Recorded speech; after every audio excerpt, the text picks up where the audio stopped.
Namaskar, I'm Dr. Varun Kumar Patel. I'm working as a consultant in orthopedics department at Apollo Hospital Rourkela. ମୁଁ ଆଜି ଆପଣମାନଙ୍କୁ osteoarthritis विषय किसी awareness देवाक जाऊँगी। ओस्टियोआर्थराइटिस जिसको गठियावाद भी बोलते हैं is a common type of arthritis. हड्डी में बहुत सारा का आर्थराइटिस होता है जिसको इन्फ्लेमेशन बोलते हैं। उसमें से सबसे कॉमनेस्ट है ओस्टियोआर्थराइटिस, इसको गठियावाद भी बोलते हैं। ये most commonly old age people में होता है। तो हम आज जानेंगे कि ओस्टियोआर्थराइटिस होता क्या है, क्यों होता है, उसका सिम्टम्स क्या है, उसको कैसे प्रिवेंट कर सके और कौन सा कंडीशन आएगा तो हम डॉक्टर के पास जाना चाहिए। जैसे ओस्टियोआर्थराइटिस और गठियावाद सबसे कॉमनली हड्डी जो है नी का जॉइंट में पता चलता है। तो ओस्टियोआर्थराइटिस होता क्या है, जैसे उम्र के साथ हमारा जो जॉइंट्स का कार्टिलेज होता है, कार्टिलेज जितना फॉर्मेशन होना चाहिए उतना फॉर्मेशन होता नहीं है और जैसे डिस्ट्रॉय होता है विथ एज वो थोड़ा डिस्ट्रॉय होता जाता है, जिसके वजह से हमको एक दर्द शुरू होता है। घुटने में लगता है कि जैसे हमारे चलने में, ज़्यादा खड़े होने में, घुटने में लगता है कि मेरे घुटने में दर्द है, दोनों जोड़ों में दर्द है। कभी कभार लगता है जैसे कि मेरे दोनों जो घुटने का जॉइंट्स है वो स्टीफ हो जा रहा है, चलने में दिक्कत हो रहा है। और जिसको थोड़ा ज़्यादा हो जाता है उसका हड्डी देखने में जैसे घुटने थोड़ा बैंड दिखता है, ऐसे अंदर की तरफ मुड़ जाता है, किसी का बाहर की तरफ मुड़ जाता है। So these are all symptoms of osteoarthritis.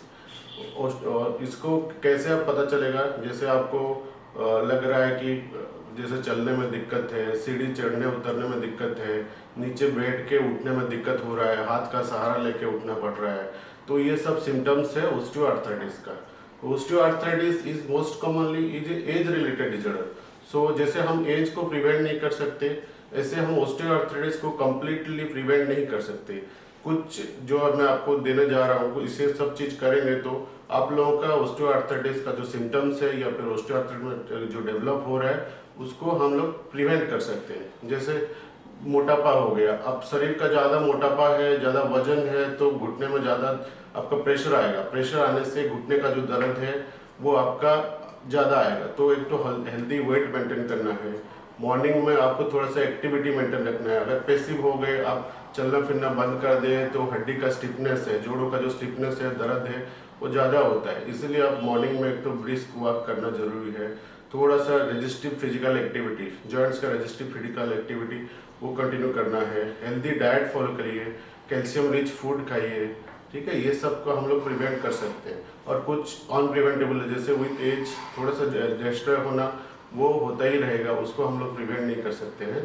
तो अगर आपका पेन ज़्यादा हो रहा है, आपका हड्डी अगर आपका टेढ़ा दिखना शुरू हो रहा है, आपको घर में भी चलने में दिक्कत हो रहा है, टॉयलेट जाने में दिक्कत हो रहा है, तो आप हमारे पास आइए। उसको फिर हमको एक्सरे करके देखना पड़ता है कि कितना आपका डैमेज हो गया है, उसी के हिसाब से फिर हमको जैसे जो ट्रीटमेंट चाहिए उसका ट्रीटमेंट कर सकते हैं।